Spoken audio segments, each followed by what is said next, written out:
នឹងថ្ងៃនេះទាំងអស់គ្នាហើយថ្ងៃនេះផងដែរគឺខ្ញុំបានមកលេងសង្ក្រាន្តនៅវត្តរវៀងបាទ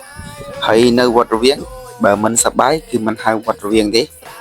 ដូចជាអ្នកទាំងអស់គ្នាឃើញអញ្ចឹងបាទបាញ់ទឹកបាត់ម្សៅហុចឃ្លុំពេញមកនឹងបាទហើយខ្ញុំពីអ្នកលីហួរក៏នៅលីលើបាទអត់ហ៊ានស្លាប់ម្សៅគេទេចាសារធ្វើជាសុភាពបរោះអញ្ចឹងណាប៉ុន្តែវត្តរវៀងថ្ងៃនេះគឺមនុស្សច្រើនមែនតើមានអ្នកចូលរួមរំលែងកំសាន្តនៅវត្តរវៀងថ្ងៃសង្ក្រាន្តគឺច្រើនដូចជាទាំងអស់គ្នាឃើញអញ្ចឹងនៅក្នុងសកម្មភាពនៅក្នុងសង្ក្រាន្តនៅវត្តរវៀងបាទ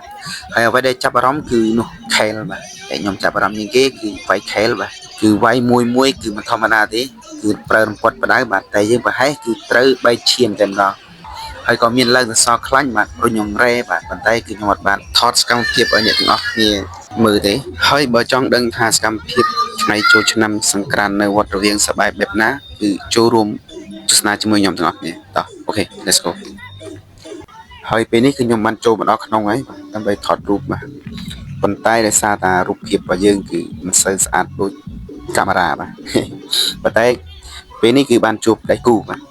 លីហួរកំពុងតែត្រេកអរបាទដៃគូអីទេបងប្អូនគឺដៃគូផឹកហើយបាទឥឡូវគេមកសួរសុខទុក្ខហើយណាអត់នាំហាន់នីអីដើរមកលេងទេគឺអត់មានទេតែដនអីគឺថ្ងៃនេះគឺមនុស្សជាច្រើនដែរបាទហើយមើលតែម៉ូតូទៅដឹងហ្នឹងបងប្អូនបាទច្រើនមែនតើបាទអូគឺដាក់ផ្ញើពេញនៅក្នុងសាលាតែម្ដងបាទចៃរួមទៅទីធ្លាធំប៉ុណ្ណឹងដែរបាទម៉ូតូដាក់ចង់ពេញអស់ហើយហើយនេះក៏កំពុងតែលេងប៉ាត់ម្សៅហើយបាទគឺហុយជុកពេញមកនឹងម្ដងបាទហើយក៏មនុស្សកំពុងតែស្បុកចូលមកបងប្អូនឃើញស្រាប់ហើយគឺច្រើនមែនតើ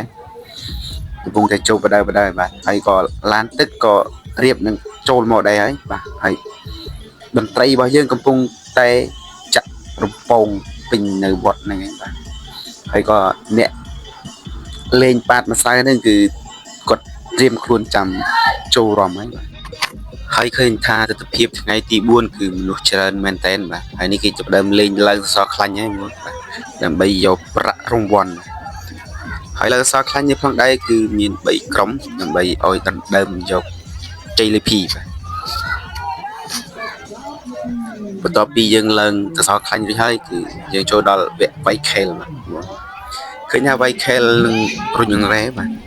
ប៉ុន្តែគឺខ្ញុំចាប់អារម្មណ៍ជាងគេគឺវាយខេលបាទគឺខ្ញុំខ្លាចមែនតើបាទវិសាតែរំពត់ផ្ដៅបាទវាយតែប្រហែលត្រូវដឹងថាបែកឈាមហើយបាទឬវាយស្រស់មែនតើផាច់ទៅមកបាទហើយនេះក៏ដល់ពេលវេលាដែលបងគេត្រូវក្រឡុកហើយបាទពេលនេះហើយខ្ញុំក៏អត់បងអង្គយូរទេគឺដើរសេហ្វីម្ដងវិសាតាបងគឺគាត់ពេញក្លុកហើយបាទដាក់ឬជីអូពេញលេងគាត់រៀងស្បែកចឹងហ្នឹងហើយថ្ងៃទី4នេះផងដែរគឺខ្ញុំទៅនេះគឺចោះបិទគូទៅបាទវិសាតែរវល់ពេកអត់បានទៅណាទៅណីក៏ឆ្លៀតទៅមួយថ្ងៃនឹងគេដែរបាទទៅវត្តលវៀងបាទឃើញថាឃើញពុកម៉ែបងប្អូនក៏ដូចជាឪពុកមីងបាទឃើញគាត់សប្បាយមែនតើពេញក្លុកហើយបាទបងអើយក៏ហើយក៏ឡាន់ទឹកពងសេរីទឹកបាទរៀបនឹងបាញ់បាទមិនដឹងថាបាញ់ចេញឬមិនចេញទេបងស្ទះពេញមកហ្នឹងហើយដល់ពេលឡានទឹកបាញ់ចេញខ្ញុំគ្នាកិច្ចបាទហើយដល់ពេលសួរឡានទឹកដល់ពេលឡានទឹកបាញ់ចេញខ្ញុំគ្នាកិច្ចខ្ញុំអត់យល់បាទសម្បីតែខ្ញុំកាន់កាមេរ៉ាមែនគឺខ្ញុំអត់កិច្ចតាណាផងដល់ពេលទឹកបាញ់មកបើសើមក៏សើមហ្នឹងឯងបាទធម្មតាគឺខ្ញុំថតអីគឺខ្ញុំអត់កិច្ចតាណាទេបាទខ្លងខ្ញុំដែលត្រូវយកគឺយកទៅបាទរៀងសើមក៏សើមហ្នឹងឯងបាទហើយក៏បងប្អូនពេញតែក្លុកបងប្អូនបាទរក្សាស្អីស្អាតយើង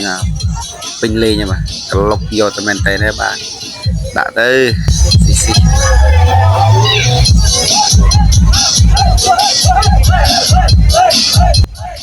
ហើយឃើញថាថ្ងៃសង្ក្រាន្តនៅវត្តរវៀងនេះគឺសប្បាយមែនតើបាទខ្ញុំគ្រាន់តែឃើញគឺខ្ញុំសប្បាយចិត្តជាមួយពួកគាត់បាត់ហើយបាទ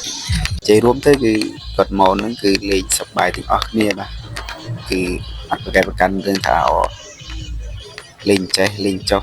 អត់ទេគឺធម្មតាគឺលៀបម្សៅគឺតែងតែប៉ះដៃប៉ះជើងគ្នាហ្នឹងហើយប៉ុន្តែគឺសំខាន់គឺយើងចេះអធ្យាស្រ័យគ្នាហើយក៏យើងបើកចិត្តឲ្យទៅលះបន្តិចបាទកាលណាតែយើងបើកចិត្តគឺគេអាចយកអារម្មណ៍សប្បាយជាមួយនឹងយើងបាទហើយការលេងនេះក៏យើងចេះអធ្យាស្រ័យឲ្យគ្នាបាទហើយក៏យើងចេះផ្ដល់តម្លៃឲ្យគ្នាទៅវិញទៅមកហ្នឹងគឺរួចជាការស្រេចបាត់ហើយព្រោះ បុណ្យចូលឆ្នាំប្រពៃណីខ្មែររបស់យើងគឺមួយឆ្នាំគឺមានតែម្ដងនោះទេដើម្បីទទួលយកអារម្មណ៍សប្បាយក្នុងថ្ងៃចូលឆ្នាំប្រពៃណីខ្មែរហើយដល់វគ្គនេះហើយគឺខ្ញុំលែងនិយាយឲ្យអ្នកទាំងអស់គ្នាស្ដាប់ហើយគឺទុកឲ្យអ្នកទាំងអស់គ្នាមើលទស្សនាខ្លួនឯងតែម្ដងបាទទស្សនវិជ្ជានឹងគឺយ៉ាងម៉េចបាទតោះអូខេ